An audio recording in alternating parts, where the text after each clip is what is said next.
Lockdown से पहले गीता के घर का नजारा कुछ ऐसा था कि रोहन ऑफिस जाता था और शिविन स्कूल। जिनके घर से जाने के बाद गीता काम खत्म करके बाकी समय आराम करती थी।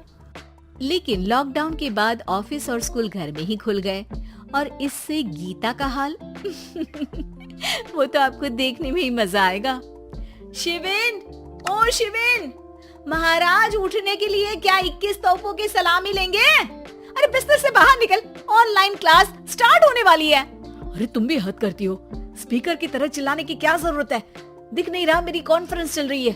अब कैमरा और स्पीकर ऑन कर रहा हूँ, मुझे कोई शोर नहीं चाहिए। इस पर जैसे ही रोहन लैपटॉप का कैमरा और स्पीकर ऑन करता है तभी कुकर की सीटी बजती है। करा लो अब इसे चुप। लॉकडाउन नहीं हुआ, मेरी मौत का फरमान जारी हो गया। दोनों बाप बेटे ने नाक में दम किया हुआ है। ऐसा बोलकर गीता वहाँ से शिविन के कमरे में पहुँच जाती है, जहाँ शिविन अभी भी सो रहा होता है। ओ आलसी, अब अगर 5 मिनट में नहीं उठाना तो आज तेरा गेम और यूट्यूब कैंसिल। माँ की बात सुनकर शिविन बिना 1 मिनट गवाए उठ खड़ा होता है। उठ गया, अभी नहाकर भी आता हूँ। ये नाटक कहीं और, मुंह पर गीला कपड़ा मार और पढ़ने बैठ। शिविन की ऑनलाइन क्लास स्टार्ट हो जाती है, जिस पर गीता उसे वहाँ बिठाकर रसोई में चली जाती है। थोड़ी देर में उसे कमरे से कुछ आवाज सुनाई देती है, जिसे सुनकर वो कमरे में वापस आती है। हाय राम, तुझे क्लास अटेंड करने के लिए बोला था, कैमरा ऑफ करके बिस्तर पर नाचने के लिए नहीं बोला था। मम्मी मुझे कुछ समझ नहीं आ रहा, आप बाद में पढ़ा देना ना, वैसे भी अटेंडेंस तो लगी गई है। हाँ बेटा, जरूर बन जा, तू अभी से हम सबका बाप बन जा। अरे नहीं मतलब कहाँ से लाते हो इतना दिमाग, और पढ़ाई करते हुए ये चला कहाँ जाता है? नाइस क्वेश्चन, दिमाग से पूछकर बता दूंगा।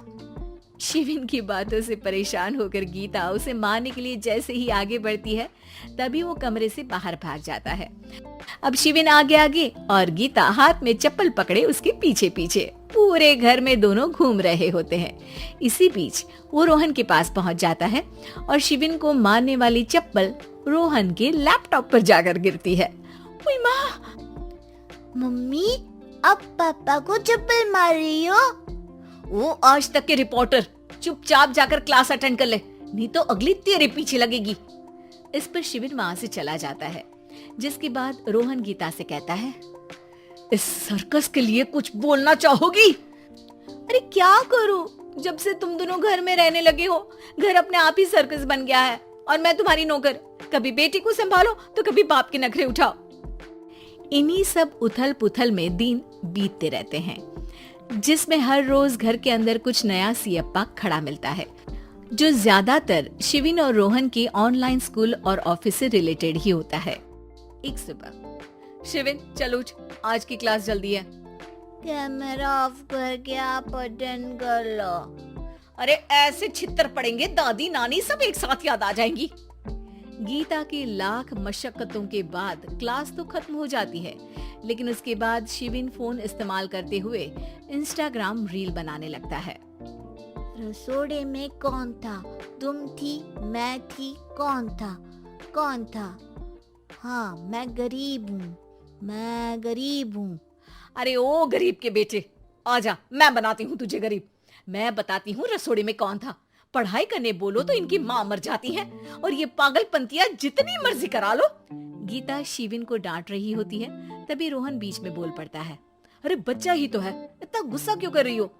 बेटे का साथ देने की इसी एक कोशिश में अब शिविन के साथ साथ रोहन भी गीता के गुस्से की सूली पर चढ़ जाता है। अगर बेटे पर इतना ही प्यार आ रहा है तो इसे क्लास अटेंड क्यों नहीं कराते, इसका होमवर्क क्यों नहीं कराते?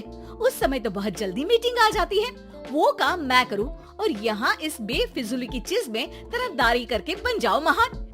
हे भगवान, कोई तो इनके ऑफिस और स्कूल खुलवाओ, मैं इन्हें और घर में नहीं सह सकती। अरे कुछ और मांग लेती, क्योंकि तुम्हारी ये विश इस साल तो पूरी होने से रही, कोरोना। हाय नास पिटे ने जिंदगी ही बर्बाद कर दी। खाए कोई पचाए कोई, कल मुझे चुन चुन कर सबको मेरी बद्दुआ लगेगी। उन्होंने दुनिया का और इन बाप बेटे दोनों ने मेरा जीना मुश्किल कर दिया। गीता वहाँ से चली जाती है, जिसके बाद रोहन शिविन से कहता है, अरे तुम्हारी मम्मी इतनी भड़की हुई क्यों है? आपकी वजह से पूरा समय घर में रहते हो और उस पर कोई काम कराने की जगह बस ऑर्डर देते रहते हो। अच्छा बेटे, सारा इल्जाम मुझ पर, पूरा दिन तो वो तुम पर ही चिल्लाती है। हाँ, मतलब दोनों का 50-50 है, कुछ करना पड़ेगा। वो कहते ना, make the best out of worst. I have an idea. वैसे तुम्हारी माँ सही कहती है, बहुत जुबान चलाने लगे हो, कम बोला करो।